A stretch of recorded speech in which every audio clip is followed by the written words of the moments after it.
इस कहानी की शुरुआत में हमें एनर्जिन कंपनी के स्पेस स्टेशन को दिखाया जाता है, जहां पर मिशन रैम्पेज चल रहा होता है, जिसमें वो एक चूहे के डीएनए पर एक्सपेरिमेंट कर रहे होते हैं। लेकिन वो चूहा उनके कंट्रोल से बाहर हो जाता है और उसने शटल के सारे क्रूज को मार दिया होता है। अब सिर्फ डॉक्टर एटकिंस ही जिंदा बची होती है।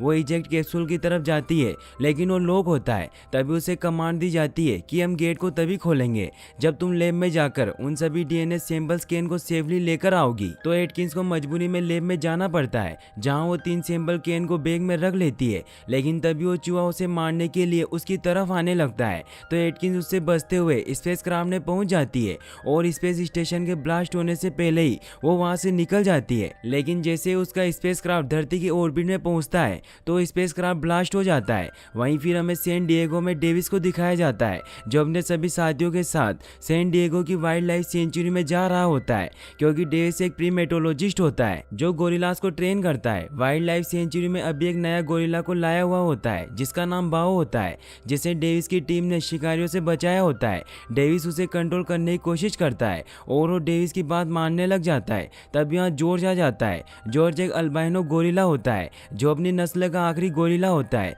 कॉनर बाओ को देखकर डरने लग जाता है, क्योंकि कॉनर वाइल्ड लाइफ सेंचुरी में पहली बार आया होता है। डेविस उसे अपनी जगह से हिलने से मना करता है, लेकिन फिर भी कॉनर डर के मारे वहां से भागने लग जाता है, जिसकी वजह से बाओ गुस्सा होकर कॉनर के पीछे पड़ जाता है। वो कॉनर को मारने वाला होता है कि तभी वहां जॉर्ज आकर उसे बचा लेता है। जॉर्ज बहुत ही मजाकिया होता है, इसलिए वो कॉनर को और ज्यादा डराने लग जाता है। डेविस समझ जाता है कि वो मजाक कर रहा है। डेविस जॉर्ज को इशारों में समझाता है कि कॉनर यहाँ पर नया है, इसीलिए तुमसे डर रहा है। डेविस जॉर्ज को समझाता है कि तुम्हें बाओ के साथ अच्छी तरीके से पेश आना चाहिए और उसका एक परिवार की तरह ख्याल रखना चाहिए, क्योंकि वो अभी एक बच्चा है और शिकारियों ने उसके पूरे परिवार को मार दिया था। इसीलिए मैं चाहता हूँ कि तुम उसे अपना लो और उसका एक परिवार की तरह ख्याल रखो। जॉर्ज डेविस की बात मान लेता है और उससे प्रॉमिस करता है। वहीं फिर हमें रात को दिखाया जाता है कि उस स्पेस क्राफ्ट के पार्ट्स जमीन पर गिर रहे होते हैं और इनमें वो तीनों सैंपल कैन्स भी होती है, जिनमें से एक sample can wild life sanctuary में जाकर गिरती है।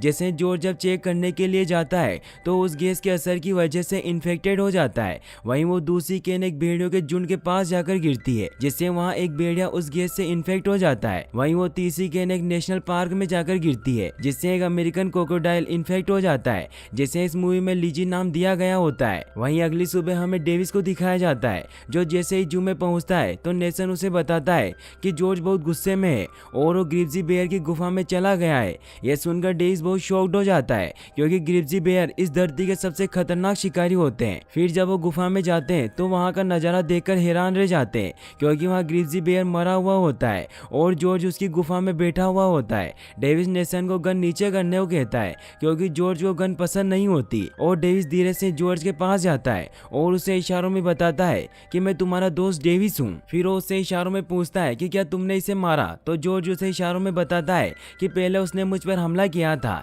इसलिए मैंने उसे मार दिया। फिर जब जॉर्ज बाहर आता है तो डेविस उसे देखकर शॉक्ड हो जाता है, क्योंकि उसकी साइज काफी ज्यादा बढ़ चुकी होती है। डेविस जॉर्ज को शांत करता है, जिससे जॉर्ज वापस गुफा में जाकर बैठ जाता है। तभी उन्हें कॉनर का कॉल आता है और वो उन्हें जल्दी से गोरेला एरिया में बुलाता है। वो उसी जगह पर पहुंचते हैं जहां पर उस सैंपल कैन गिरी होती है। कॉनर उन्हें बताता है कि जब हम सुबह राउंड पर थे तो हमें यहाँ पर जले हुए पत्ते और ये अजीब सी चीज दिखाई दी। फिर डेविस जब उस चीज को बाहर निकालता है तो उन्हें कुछ समझ नहीं आता कि ये चीज क्या है, इसलिए डेविस उसे एक बैग में रख लेता है। वहीं फिर हमें शिकागो में एनर्जिन कंपनी के सीईओ ब्रेड और क्लेयर को दिखाया जाता है, जो दोनों भाई बहन होते हैं और उन्होंने ही ज्यादा पैसे कमाने के लिए मिशन रैम्पेज को चलाया होता है। ब्रेड बहुत ज्यादा गुस्सा होता है, क्योंकि उनका स्पेस में चल रहा मिशन रैम्पेज फेल हो चुका होता है। तो क्लेयर उसे बताती है कि धमाके से पहले ही एटकिन सैंपल लेकर निकल चुकी थी। भले ही उसका स्पेस क्राफ्ट क्रैश हो गया, पर सैंपल के कैन किसी भी धमाके को सह सकते हैं। और अभी हमें न्यूज मिली है कि सघन वायोमी में एक उल्का को धरती पर गिरते हुए देखा गया है, इसीलिए हमें सिर्फ उसे ढूंढकर हासिल करना है, जिसे बेचकर हम खरबों रुपए कमा सकते हैं। तो ब्रेड उसे कहता है कि हमें जल्दी से उस सैंपल कैन को ढूंढना होगा, क्योंकि अगर हमसे पहले उसे किसी ने ढूंढ लिया तो हम पकड़े जाएंगे, क्योंकि हम पैसे कमाने के लिए ये एक्सपेरिमेंट स्पेस में कर रहे थे,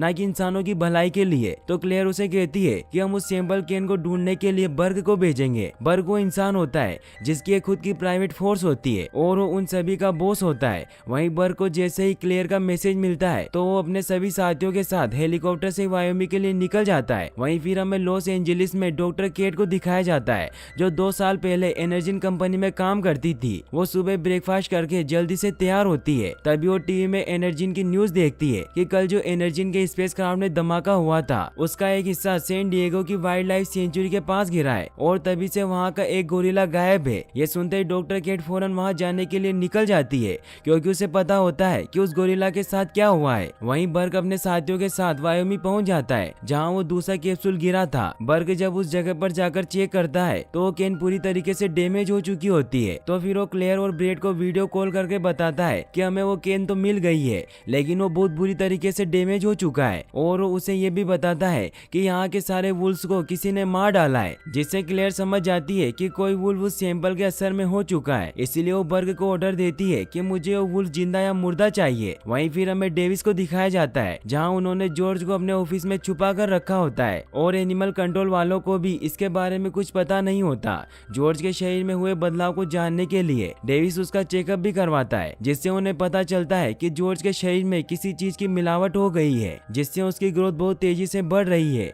डेविस इससे बहुत हैरान हो जाता है, क्योंकि इतनी ग्रोथ होने के बावजूद भी जॉर्ज जिंदा होता है। नेसन डेविस को कहता है कि जॉर्ज को बहुत गुस्सा आ रहा है, इसीलिए हम उसे यहाँ नहीं रख सकते और एनिमल कंट्रोल वाले हमसे सवाल पूछ रहे हैं जॉर्ज कहाँ गायब हो गया। तो डेविस उसे कहता है कि अगर हमने एनिमल कंट्रोल वालों को इसके बारे में बता दिया तो इसे मार देंगे और मैं ऐसा कभी नहीं होने दूंगा। डेविस को लगता है कि उस केन की वजह से ही जॉर्ज का ये हाल हुआ है, इसीलिए वो बाहर जाकर सभी से इस केन के बारे में पूछने लग जाता है। तभी केट वहाँ पर आ जाती है और वो उसे बताती है कि वो एनर्जिन में जेनेटिस्ट है। वो उसे कहती है कि ये सैंपल मुझे चाहिए, तो डेविस उसे वो सैंपल नहीं देता और उससे पूछता है कि ये चीज मेरे दोस्त के साथ क्या कर रही थी। तो केट उसे कहती है कि मैं हमारे सीक्रेट मिशन के बारे में किसी को नहीं बता सकती। तो डेविस भी उसे यहाँ से जाने को कहता है। तो केट उसे कहती है कि जॉर्ज बहुत तेजी से बढ़ रहा है, उसकी स्पीड, ताकत और फुर्ती डबल हो गई है और उसे ज्यादा गुस्सा आने लगा है, जो आमतौर पर गोरिल्लास को नहीं आता।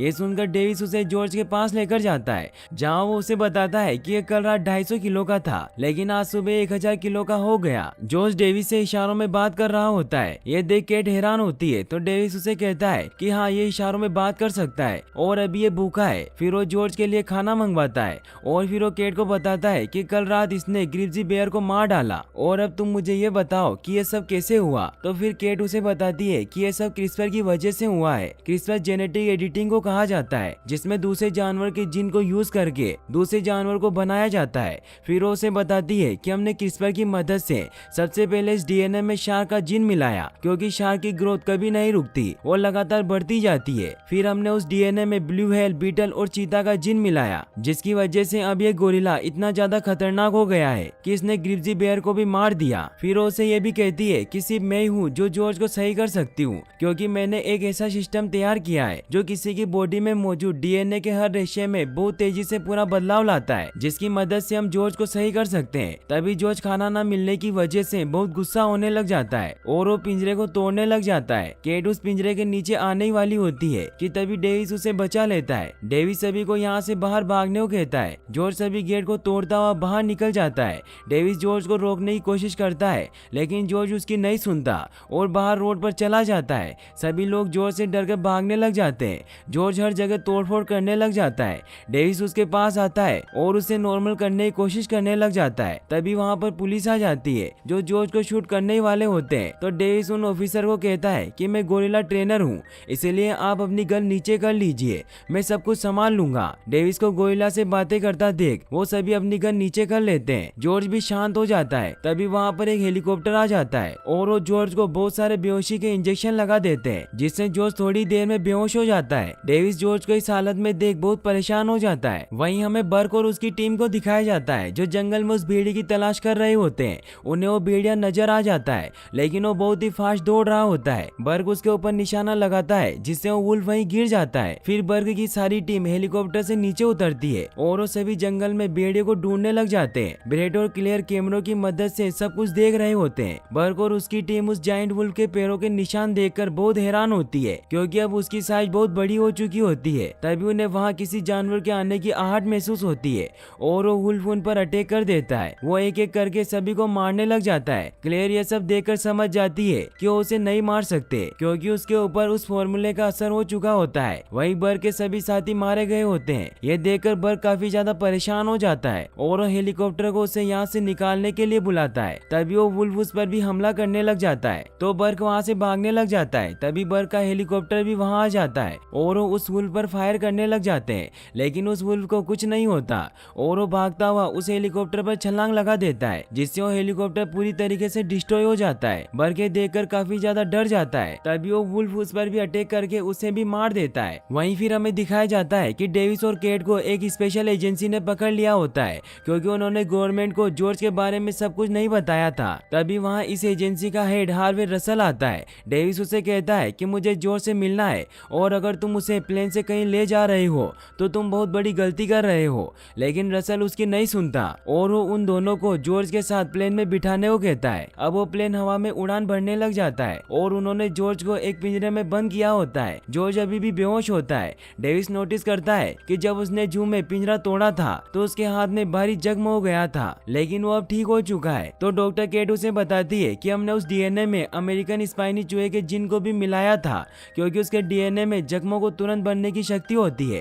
तभी रसल उसके पास आता है और उसने डेविस की सारी इंफॉर्मेशन निकाल ली होती है। इसीलिए वो डेविस को कहता है कि तुम एक गोरिल्ला स्पेशलिस्ट हो और किसी जमाने में फौज में भी रह चुके हो, लेकिन तुम्हारे किस्सों के रिकॉर्ड ही गायब है। तो डेविस उसे कहता है कि ये सब बकवास बंद करो और ये समझ लो कि तुमने जॉर्ज को प्लेन में लाकर बहुत बड़ी गलती कर दी है। तो रसल उसे कहता है कि वो पूरी तरीके से हमारे कंट्रोल में है और हमने उसे बेहोशी का इंजेक्शन दिया हुआ है। तो केट उन्हें कहती है कि जिस तरह जॉर्ज बड़ा हो रहा है उस तरह से वो इंजेक्शन उस पर असर करना बंद कर देंगे, इसीलिए जब तक ये प्लेन लैंड होगा तब तक ये सब कुछ खत्म कर चुका होगा। लेकिन फिर भी रसल उसकी नहीं सुनता और वो केट से कहता है कि तुम्हारे साइंस का एक और एक्सपेरिमेंट खुला घूम रहा है। तो डेविस उससे पूछता है कि क्या जॉर्ज जैसा और कोई भी है। तो फिर वो उसे उस भेड़िए का वीडियो दिखाता है। तो डेविस उससे पूछता है कि तुम किसके लिए काम करते हो। तो वो कहता है कि मैं अदर गवर्नमेंट एजेंसी के लिए काम करता हूँ और जब भी साइंस का कोई एक्सपेरिमेंट गलत हो जाता है तो उस पर पर्दा डालने के लिए मुझे ही हायर किया जाता है, इसीलिए हम इस गोरिल्ला को मार देंगे।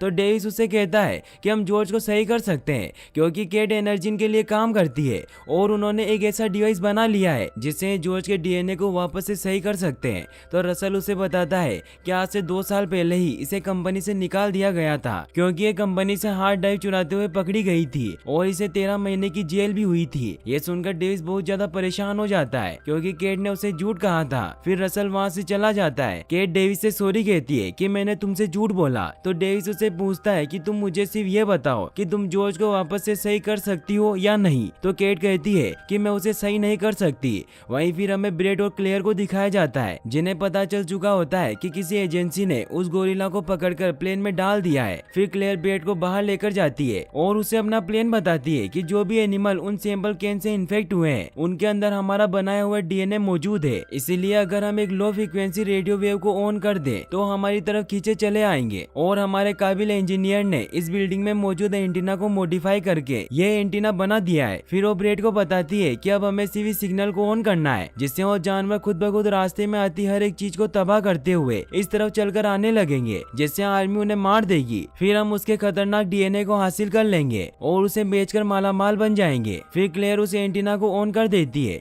वो दोनों बहुत खुश होते हैं। एंटीना के ऑन होते ही उसके रेडियो सिग्नल हर तरफ फैलने लग जाते हैं, जिससे वो भेड़िया और लीजी क्रोकोडाइल भी उस रेडियो की तरफ अट्रैक्ट होने लग जाते हैं और उसकी तरफ बढ़ने लग जाते हैं। वहीं हमें जॉर्ज को दिखाया जाता है, जिसे भी वो सिग्नल महसूस होने लग जाते हैं और उन सिग्नल की वजह से वो होश में आ जाता है। वो बहुत गुस्से में होता है और पूरे पिंजरे को तोड़कर बाहर निकल आता है। तो रसल सभी को उसे मारने के ऑर्डर दे देता है। सभी उस पर फायर करने लग जाते हैं, जिससे गुस्सा होकर जॉर्ज सभी को मारने लग जाता है। वहीं डेविस और केट के हाथ बंधे हुए होते हैं। डेविस अपने हाथ खोल लेता है और वो जॉर्ज को बेहोश करने के लिए गन निकालने लगता है। वहीं रसल जॉर्ज पर फायर कर रहा होता है। जॉर्ज रसल को पकड़ लेता है और उसे मारने वाला होता है कि तभी उसे डेविस रोक लेता है और वो ना चाहते हुए भी जॉर्ज को बेहोशी का इंजेक्शन लगाने ही वाला होता है कि तभी वहाँ एक एजेंट जॉर्ज पर फायर करने लग जाता है, जिससे जॉर्ज वापस से गुस्सा हो जाता है और वो रसल को दूसरी तरफ फेंक देता है। जॉर्ज उस आदमी को पकड़ने लगता है, लेकिन तभी फायरिंग की वजह से वहाँ पड़े बॉम्ब्स के बॉक्स में आग लग जाती है और वहाँ बहुत बड़ा धमाका होता है, जिससे प्लेन की बॉडी में आग लग जाती है और पायलट भी गोली लगने की वजह से मर चुका होता है। अब प्लेन क्रैश हो रहा होता है। जॉर्ज डेविस और केट पर हमला करने के लिए उनकी तरफ बढ़ रहा होता है, लेकिन डेविस और केट जैसे तैसे करके उसके ऊपर मशीन गिरा देते हैं। डेविस को वहाँ पैराशूट नजर आ जाते हैं और डेविस और केट पैराशूट पहन लेते हैं। रसल भी जिंदा होता है, इसलिए डेविस को उसे भी बचाना होता है। डेविस प्लेन का गेट खोल देता है, केट बाहर चली जाती है और वो पैराशूट खोलकर सेफली बच जाती है। वहीं डेविस भी रसल को पैराशूट पहनाकर बाहर ले आता है। तभी रसल की भी आंख खुल जाती है और डेविस रसल का पैराशूट खोल देता है। वो तीनों सेफली बच जाते हैं, लेकिन जॉर्ज प्लेन में ही होता है। प्लेन नीचे जाकर क्रैश हो जाता है, जिससे वहाँ बहुत बड़ा धमाका होता है। डेविस को लगता है कि जॉर्ज मर गया है और वो बहुत दुखी होता है। वो तीनों सेफली नीचे लैंड कर जाते हैं। वो सभी जॉर्ज को ढूंढ रहे होते हैं, लेकिन जॉर्ज वहाँ नहीं होता और उसके पैरों के निशान नॉर्थ की तरफ जा रहे होते हैं। वहीं एजेंट रसल डेविस से कहता है कि यहाँ सिग्नल नहीं है, इसीलिए मैं यहाँ आसपास चेक करके आता हूँ कि शायद यहाँ रेडियो मिल जाए, और जब ये खबर फैलेगी कि तुम्हारा गोरिल्ला क्रैश में बच गया तो तुम दोनों को सवालों के जवाब देने होंगे। और फिर वो डेविस को उसे बचाने के लिए थैंक्स कहता है। वहीं हमें क्लेयर को दिखाया जाता है, जहाँ FBI उनकी कंपनी को चेक करने आई होती है, क्योंकि उन्हें शक होता है कि उन्होंने ये खतरनाक एक्सपेरिमेंट किया होता है। FBI पूरे लैब को चेक करने लग जाती है, लेकिन क्लेयर खुद को बचाने के लिए सारा इल्जाम डॉक्टर केट पर डाल देती है। वो FBI एजेंट को कहती है कि हम केट की फाइल को चेक करवा रहे हैं, क्योंकि बदकिस्मती से हमें अब जाकर पता चला है कि वो हमारी लैब में किस तरह खतरनाक एक्सपेरिमेंट करती थी। वहीं फिर हमें डेविस को दिखाया जाता है, जो केट से बहुत नाराज होता है। इसीलिए वो उसे कहता है कि तुम एक इंसान हो, इसीलिए तुमने अपने मतलब के लिए मुझसे झूठ बोला। तो केट उससे पूछती है कि तुम इंसानों से इतनी नफरत क्यों करते हो। तो डेविस उसे कहता है कि मैं दुनिया भर में जंगें लड़ चुका हूँ, इसीलिए मैं इंसानों की फितरत से अच्छी तरह वाकिफ हूँ। वो किसी भी चीज को हासिल करने के लिए किसी भी हद तक गिर सकते हैं। तो केट उसे कहती है कि सब इंसान एक जैसे नहीं होते। तो डेविस उसे बताता है कि जॉर्ज एक शिकारी की गाड़ी के नीचे छिपा हुआ था, और जब मेरी टीम वहां पहुंची तो शिकारी जॉर्ज की मां के टुकड़े टुकड़े कर रहे थे ताकि उसे बेचकर पैसे कमा सके। छोटा सा जॉर्ज कभी भी जिंदा नहीं बच सकता था, क्योंकि अल्बाइनो गोरिल्ला ब्लैक मार्केट में बेशकीमती है, इसीलिए मैं उसे अपने साथ ले आया। और फिर केट उससे पूछती है कि उन शिकारियों का क्या हुआ। तो डेविस उसे कहता है कि मैंने उन सबको मार डाला, और फिर डेविस वहां से चला जाता है। तो केट उसके पास आती है और उसे समझाती है कि अच्छी बात है कि जॉर्ज इंसानों के बारे में तुम्हारे जैसा नहीं सोचता, क्योंकि जब शिकारियों ने उसकी माँ को मारा था तो जॉर्ज का विश्वास इंसानों पर से उठ जाना चाहिए था, लेकिन फिर भी वो तुम पर विश्वास करता है। फिर केट उससे अपनी स्टोरी बताती है कि मैंने कॉलेज के बाद क्रिस्पर यूज किया ताकि खत्म होने वाले जानवरों को बचा सकूं, लेकिन फिर मेरा भाई बीमार हो गया। डॉक्टर ने कहा कि उसके बचने की उम्मीद बहुत कम है, लेकिन मैं जानती थी कि क्रिस्पर से उसे बचाया जा सकता है। फिर मैं एनर्जिन की CEO क्लेयर से मिली, जिसने मुझे नौकरी पर रख लिया और मुझे लीड जेनेटिक रिसर्चर बना दिया। लेकिन एक बात मुझे पता नहीं चली कि जब भी मैंने कोई भी चीज बनाई जो मेरे भाई को ठीक कर सके, तो ये लोग उससे खतरनाक DNA बना रहे थे।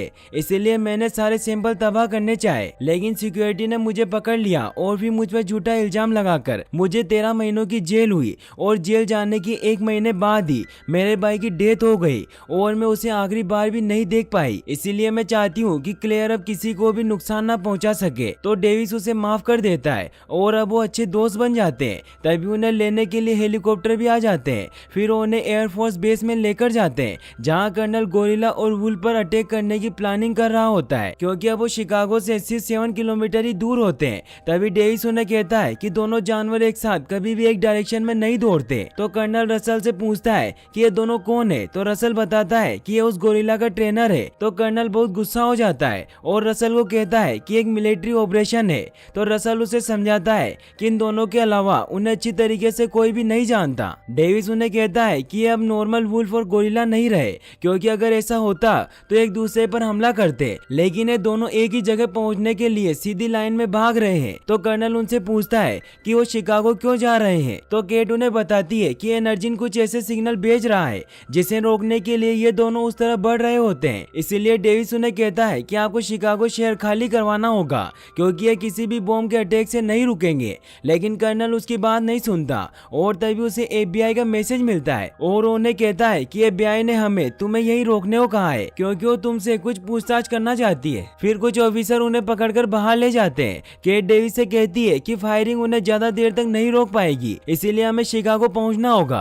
फिर वो दोनों वहां से भागने लग जाते हैं। तो 2 कमांडो उन्हें रोकने लगते हैं। तो डेविस उन दोनों को बेहोश कर देता है और अब उन्हें एक हेलीकॉप्टर की जरूरत होती है जिसके आसपास एक भी कमांडो ना हो। तो केट उसे कहती है कि एक ऐसा हेलीकॉप्टर इनके हॉस्पिटल के बाहर जरूर होगा। फिर वो दोनों उस तरफ जाते हैं जहाँ हेलीकॉप्टर खड़ा हुआ होता है। तभी वहाँ रसल आ जाता है और डेविस को लगता है कि वो वहाँ उन्हें रोकने के लिए आया है, इसीलिए इसीलिए उसे समझाने लग जाता है कि तुम्हें पता है कि जॉर्ज ने प्लेन की क्या हालत की थी और ये लोग इस बात को समझ नहीं पा रहे हैं, इसीलिए हमें ही कुछ करना होगा। तो केट उसे कहती है कि क्लेयर कोई भी ऐसा हथियार नहीं बनाएगी जिसे वो कंट्रोल ना कर सके, इसीलिए एनर्जीन में इसका एंटीडोट जरूर होगा जो इन जानवरों के बदलाव को रोकेगा। रसल भी उनका साथ देता है और फिर वो उसे हेलीकॉप्टर की चाबी देता है और कहता है कि एनर्जीन का पर्दाफाश करने के लिए मैं तुम्हारे साथ हूँ। फिर वो दोनों हेलीकॉप्टर लेकर शिकागो के लिए निकल जाते हैं। वहीं कर्नल गोरिल्ला और वुल्फ पर फायरिंग करवा रहा होता है लेकिन उन्हें कुछ नहीं होता और उन सभी कमांडो पर गोरिल्ला और वुल्फ हमला करके उन्हें मार देते हैं।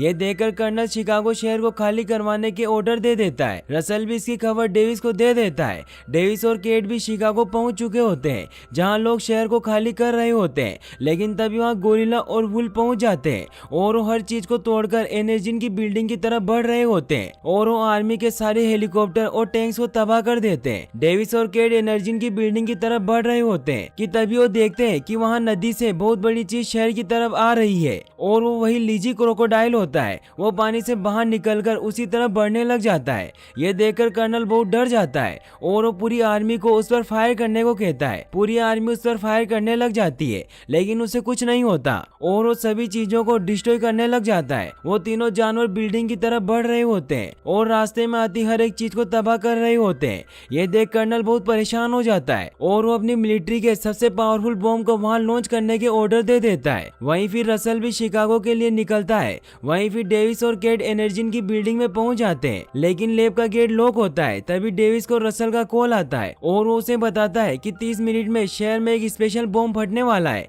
इसीलिए तुम्हें जो भी करना है वो जल्दी करो। डेविस गेट को तोड़कर लैब में चला जाता है और फिर वो दोनों लैब में इसका एंटीडोट ढूंढने लग जाते हैं। वहीं ब्रेड और क्लेयर अपना सामान पैक करके जाने की तैयारी कर रहे होते हैं। तभी क्लेयर देखती है कि केट लैब में है। वहीं डेविस और केट को फाइनली वो एंटीडोट मिल जाता है और केट उनमें से 3 एंटीडोट को निकाल लेती है। तभी वहाँ क्लेयर आ जाती है और उन्हें कहती है कि एंटीडोट इलाज नहीं है क्योंकि ये उन जानवरों को नॉर्मल साइज में नहीं ला सकता, बस ये उनकी ग्रोथ और गुस्से को रोक सकता है। और फिर वो केट से वो एंटीडोट वापस मांगती है लेकिन उससे पहले ही केट ने एक एंटीडोट अपने पास रख लिया होता है और वो क्लेयर को सिर्फ 2 ही एंटीडोट देती है। क्लेयर उन्हें अपने साथ चलने को कहती है तो डेविस वहाँ से जाने से मना कर देता है तो क्लेयर उस पर फायर कर देती है जिससे डेविस वहीं गिर जाता है और वो मरने का नाटक करता है। फिर क्लेयर केट को अपने साथ चलने को कहती है। तभी वो तीनों जानवर बिल्डिंग पर पहुंच जाते हैं और वो बिल्डिंग के ऊपर चढ़ रहे होते हैं। क्लेयर वहाँ से जाने के लिए हेलीकॉप्टर में बैठने ही लगती है कि तभी वहाँ जॉर्ज आ जाता है और वो उनका हेलीकॉप्टर तोड़ देता है और वो हेलीकॉप्टर केट पर गिरने वाला होता है कि तभी वहाँ डेविस आकर उसे बचा लेता है। केट डेविस को जिंदा देखकर बहुत खुश होती है और उसे बताती है कि मेरे पास एक एंटीडोट है। तो डेविस उसे कहता है कि हम इसे जॉर्ज को देंगे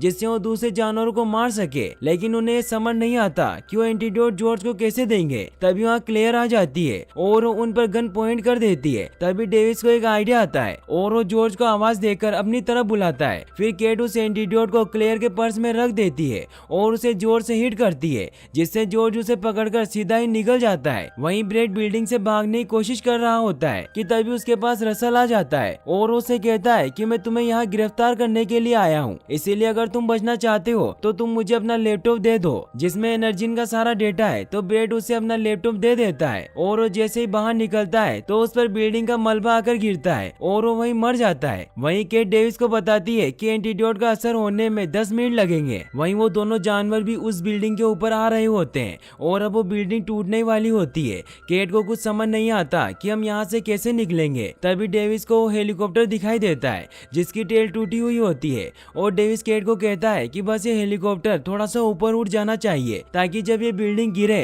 तो ये हेलीकॉप्टर बिल्डिंग के ठीक ऊपर ही रहे। बिल्डिंग धीरे धीरे टूटने लग जाती है और जॉर्ज और डेविस भी नीचे गिर जाते हैं लेकिन वो सही सलामत बच जाते हैं। तभी वो देखते हैं कि अभी भी सिटी में कुछ लोग बचे हुए होते हैं, इसीलिए हमें कर्नल को शहर पर बम गिराने से रोकना होगा। तभी जॉर्ज भी बाहर आ जाता है और जॉर्ज का गुस्सा शांत हो जाता है। तभी वहाँ पर दूसरे जानवर भी निकलकर बाहर आ जाते हैं। वहीं डेविस मिलिट्री जीप से गन और बम ले लेता है और वो केट को गाड़ी ले जाकर कर्नल को बम ब्लास्ट करने से रोकने को कहता है। फिर जॉर्ज और डेविस उन्हें मारने के लिए जाते हैं लेकिन तभी लीजी और वुल्फ दोनों जॉर्ज पर हमला करने लग जाते हैं। यह देखकर डेविस को वुल्फ को मारने का एक आइडिया आता है और वो वुल्फ को अपनी तरफ आने के लिए भड़काता है और वुल्फ जैसे ही उसकी तरफ आता है तो डेविस सामने से हट जाता है और डेविस के पीछे आता लीजी क्रोकोडाइल वुल्फ की गर्दन पकड़ लेता है है और उसकी गर्दन ही अलग कर देता है। वहीं हमें केट को दिखाया जाता है जो रसल के पास पहुंच जाती है और वो उसे बताती है कि एंटीडोट काम कर गया है और डेविस और जॉर्ज मिलकर बाकी जानवरों को रोक रहे हैं, लेकिन अभी भी सिटी में काफी लोग मौजूद हैं, इसीलिए हमें स्पेशल बॉम्ब अटैक को रोकना होगा।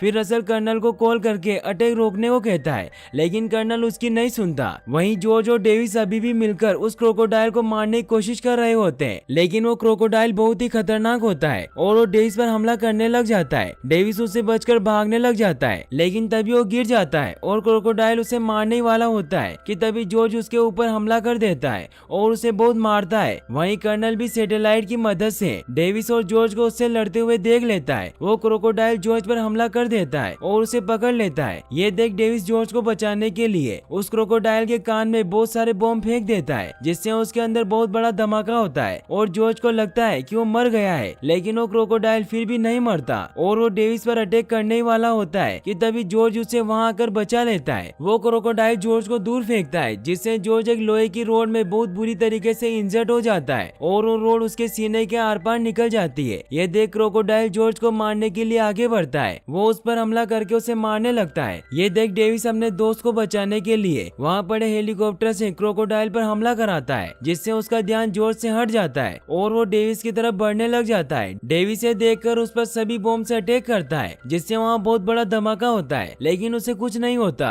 और वो हेलीकॉप्टर को मुंह में पकड़कर फेंक देता है और वक्त रहते डेविस हेलीकॉप्टर से कूद जाता है, लेकिन वो क्रोकोडाइल डेविस को मारने के लिए उसके पीछे पड़ जाता है। वो डेविस को मारने वाला होता है कि तभी वहाँ जॉर्ज वही रोड लेकर आ जाता है और वो उस रोड को क्रोकोडाइल की आंखों के आर पार निकाल देता है, जिससे वो वहीं मर जाता है। कर्नल भी ये सब देख रहा होता है और वो अपने बॉम्ब ब्लास्ट करने के मिशन को एबॉर्ट कर देता है। वहीं जॉर्ज की हालत बहुत खराब होती है और वो एक जगह जाकर लेट जाता है। डेविस जॉर्ज से कहता है कि तुमने मेरी जान बचाई। ये कहते ही जॉर्ज मर जाता है। ये देखकर डेविस बहुत ज्यादा दुखी हो जाता है और वो रोने लग जाता है। तभी वहाँ पर रसल और केट भी आ जाते हैं। वो भी जॉर्ज को मरा हुआ देखकर बहुत दुखी होते हैं। डेविस केट से कहता है किसने मेरी जान बचाई, तो केट उसे कहती है किसने बहुत सारे लोगों की जान बचाई है। तभी वो नोटिस करते हैं कि जॉर्ज ने अपना हाथ हिलाया है और वो समझ जाता है कि जॉर्ज मजाक कर रहा है और जॉर्ज डेविस का मजाक उड़ाने लग जाता है। फिर वो सभी बहुत खुश होते हैं और वहाँ फंसे हुए सभी लोगों को निकालने लग जाते हैं और यहीं पर मूवी एंड हो जाती है।